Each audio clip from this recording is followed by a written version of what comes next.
Hello everyone, so today I'm just going to talk you through some of the products that I've been using recently because I haven't done a favourites video in a very long time, so I thought I should update you all on kind of like the beauty products that I'm using, and I thought you might be interested in it because there's quite a few new ones in here, so yeah, hopefully it's a little more interesting. So I'm going to start with skincare, and my skin recently has been getting really dry. I'm not sure what it is. I'm not sure if it's because I was using makeup wipes to take off my makeup before cleansing, and I think that's kind of drying out my skin because they do have quite a lot of oil in, and as I'm getting older, I know I'm not old, but as I'm getting older I just don't think my skin can like kind of handle it anymore. So with my number 7 voucher I picked up the Beautiful Skin Melting Gel Cleanser for normal to dry skin, and yeah, so this was, how much was this?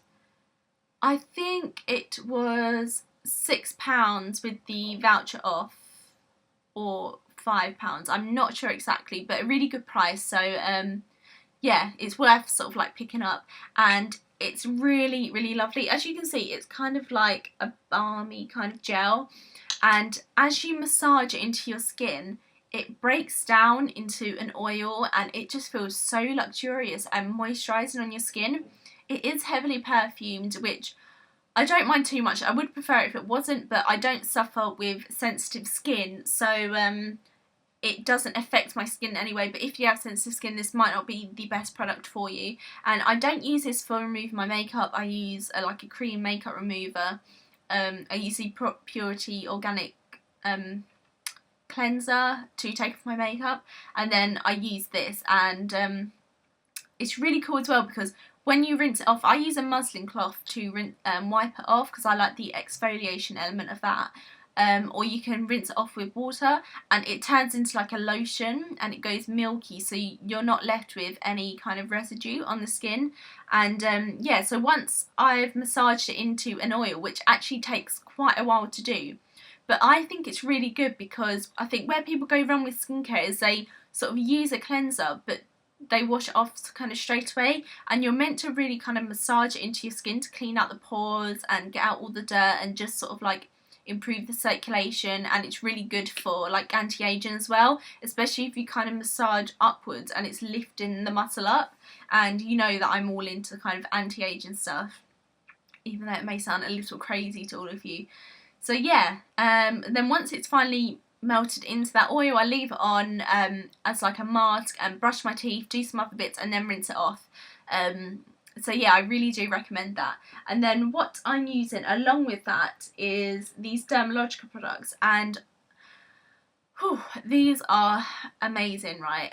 They're a bit pricey, but they're so worth it. I've got the skin smoothing cream here, and this is just a medium weight cream. It's quite sort of not greasy, but it's very thick for me, and what I'm used to using. But as my skin's getting dry, it really needs it. So I don't use this in the morning, like when I'm about to do my makeup, so I think it would just be a bit too much. But at night time, this has worked amazing. And then what I put on under that, so before, is this skin hydrating booster, and this is just a sample, and it's kind of like, don't know if you can see that at all. It's kind of like it's kind of just like an oil, so I'd squeeze like a couple of drops and just massage it into my skin, and then with this on top, it just works amazingly. And I noticed a difference after one night of using it. My skin just looked more even, it looked more alive, it didn't look dull, it was more hydrated, more plump, a smoother surface. It's just amazing, and I'm really impressed. So I'm going to keep doing it to every night, just to kind of keep up the routine and try and sort my skin out. I think they're about £30 each for these products. Because what I was using before that was this Nux Dry Oil, and I still use this in the morning before I moisturise. I just put it around my nose because I get dry there and I don't want my makeup to cling there, so that kind of just hydrates it and creates a smooth base for it. But this just wasn't really cutting it, because what I would usually do every night is just put it on under my night moisturiser. But it just wasn't really cutting it, so that's why I moved on to the Dermalogica. And the other skincare products that I'm using are these eye creams, and I actually got these in beauty boxes. The colbert.md one I got in Boudoir Privé, which is now Jolie Box, and then this Bionova eye wrinkle treatment, which was from Glossy Box, I believe.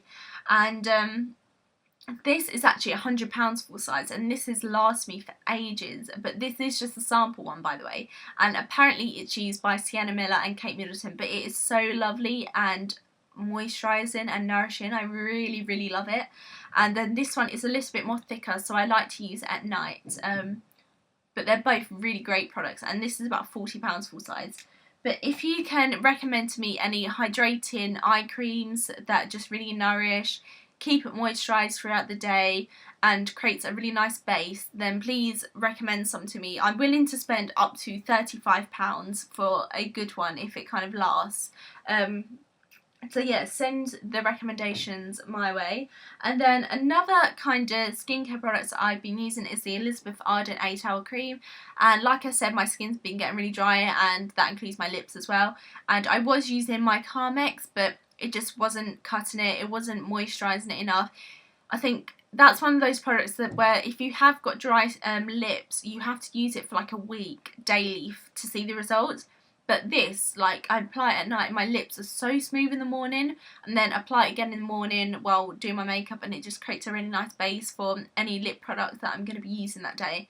And I think this is about £13, and you get so much. And I know this is a cult product in the beauty industry, but I never really see any beauty bloggers or YouTubers talk about this, which I'm really surprised by, because it's an incredible product, and it's so multitask as well. You can use it on dry patches, like on your elbows or knees. Just really, really great product. And the only thing is that it just doesn't taste or smell very nice. Okay, so as some of you might know, that I have been I was using my NARS products, my bronzer and Sheer Glow, but I found out that they're owned by Shiseido, who actually tests on animals, and I'm really against that. I just hate it. And I know NARS may not test on animals themselves, but the money that I give to NARS is going towards Shiseido to sort of fund what they do, and I just don't agree with it whatsoever. So I sold my NARS items, and I had a little rummage through my collection, and I come across this, which I haven't used like before really, and it's a Benefit Powder Wowzer, and it's basically just like a little collection with 3 of their sort of cheek products. So we've got Hoola Bronzer here, Bella Bamba, and then Coralista. Bella Bamba is a pink with kind of silver reflex in it, and then Hoola is just a really, really lovely creamy bronzer that just blends so easily. And it's really good for fair to medium skins. I'm not sure how it would show up on a deep skin tone. It's a bit like Laguna, I suppose, but it's just matte, and I actually prefer contouring and bronzing with a matte shade, just because I do like the natural kind of glowy finish to my skin, and especially now we're getting into summer, my skin is going to be getting a little bit more oily, so I think it can look a bit too much if you've got kind of like a glowy skin and shimmery cheeks, so you kind of need to balance it out a bit. And so I've been using that with my MAC Duo Fiber 187, and also because I haven't really been using Melba for some reason, I've been turning to Coralista, and this used to be like my favourite blusher ever, but then I discovered Melba. But this is just a lovely kind of muted peachy pink with gold. It's got kind of like goldy reflex in it. And it just gives the nicest kind of warmth to your skin, and it lasts all day on your cheeks. Really, really lovely products. Easy to blend, although I don't really use Bella Bamba because I don't think pink suits me as much. Okay, so like I said, some of my NARS products, so I went on the search for a new foundation, and I really like Laura Mercier as a brand. Like, their products seem really nice, just really nice and good, and all the feedback that I've heard from them is really nice. So I got a sample of the Silk Creme in Medium Ivory, and I liked this when I first applied it, but when I got a little closer, I just, oh my god, it doesn't wear well on the skin. like my skin got so oily throughout the day, but then it sits on like your dry patches and accentuates your pores, and I just find it looks a bit cakey. I just don't like it whatsoever. If any of you have used this and you've got on with it, or you haven't, like, let me know. Let me know your thoughts on it, because I'd be interested in seeing what other people actually think about it. Because originally I did want a sample of the Creme Smooth foundation, but she said that that was suitable for sort of dry skin. It was quite thick, and it was good for mature skin types. So yeah, let me know what you think of that. And then she also gave me a sample of their new Radiance Primer, and I'm sort of trying this out. I'm not too sure about it, because it's a Radiance Primer. It feels very nice on the skin, don't get me wrong, because it's got sort of like little reflex in it and luminizing sort of properties. It kind of accentuates your pores, so I don't really like it. I think something like this is really good for mature skins, because mature skins tend to be a bit more dull and you need that bit of lift. So I'm trying it out, but let me know if you've used this as well and your thoughts on this. But once I've used this for a little while, I'll let you know how I kind of get on with it. But yeah, so there's that. And yeah, so I've went back to my Gemma Kid Makeup School Lighter foundation, and I'm liking this a lot more, and I'm in shade 2 Light for this, and I'm actually liking it a lot more than before. I don't know how much I've got left, but once I've finished it, I'm going to do a full review, so let me know if you'd be interested in that. I'll do that on my blog. It's quite a nice foundation. I'm kind of in the middle with it, I can't really decide. And then I went into Boots because I needed a new mascara, and they were doing this offer on the Bourjois products where it's 2 for $13 on some of them, and I picked up the Flower Perfection new foundation and the Volume Clubbing Ultra Black mascara, and started on this. I think I picked up the wrong shade, because in the shop it didn't really look pink, but on me now it just looks really pink, and it just does not suit my skin whatsoever. It looks alright on camera, but when I look in the mirror it looks just a bit too pink. But otherwise it's a fabulous foundation. It comes out quite sort of a medium sort of weight foundation, and it's not the easiest to blend, so I find it easy to, let me just show you. So I pop it on my hand, dab it on like that, and then I kind of just do it in sweeping motions. And I'm wearing the foundation today, and I like the finish, so I think I'm going to have to get another shade. And it lasts really well on the skin. It looks very kind of natural and not glowy, but it looks natural kind of thing. If you're familiar with the shades from this company, Bourjois, then let me know, because this is the first foundation I've used from them. So let me know ones with that are kind of medium tone but with yellow undertones. So yeah, someone educate me on that.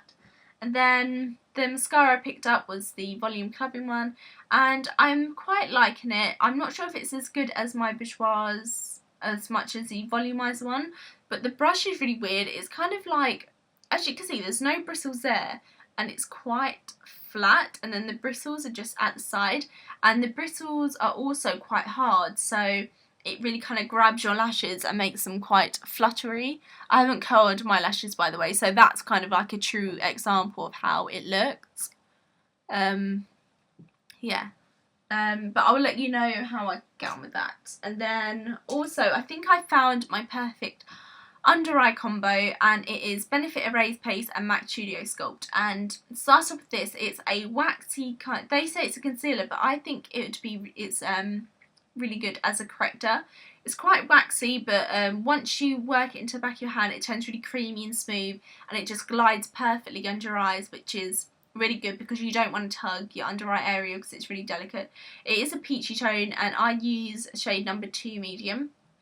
And it looks more tan, like a tan shade on camera, but it is more peachy. And as soon as you just put it on and then pat it out, it just takes out the blueness, and it is amazing. Like, I really suffer with dark circles, and obviously I'm not going to cover them completely. As you can see here, you can still see kind of like a blue tone, but it doesn't really like crease at all. But really, really love this concealer. And then on top of that, because that is a bit more peachy, just to make it all one colour to kind of match my skin a bit more, I use the I use the NW20 Studio Sculpt Concealer, and although I am, like, to match my skin tone, it would have been better to have an NC, but it's quite sort of neutral, like it's got a good mix of the both, and I like that it has a bit of pink in it because it just takes out any other blueness that the Erase Paste hasn't covered, and it just makes everything look a bit more even. And yeah, I really like that. It's a medium to high coverage concealer. And then also what I picked up from Boots with my voucher is a brow and lash brush, and this is just really nice to comb through my brows before I fill them in. It just sort of keeps the hair in place and makes them look a bit more tidy, and I think I paid around £2 with this with the voucher, so it's worth going in there and looking at the brushes because they're really, really good. And then lastly, the nail varnish that I've been loving is a Topshop one, and it's called Nice and Neutral, and it's just a really lovely kind of muted dusty pink colour, and I really, really love it. And I love Topshop nail polishes. They're a really good consistency, they last long, they dry quickly, they have a really good colour range, and the colour payoff is also really good, and they're reasonably priced at £5 or £6 depending on what kind of one you get. Oh my god, my throat hurts so much. That's everything. I hope you've enjoyed it or found it interesting because there are quite a few new products. Let me know if you have any questions or anything like that. I'd be happy to answer them. And yeah, I will see you in my next video. Bye!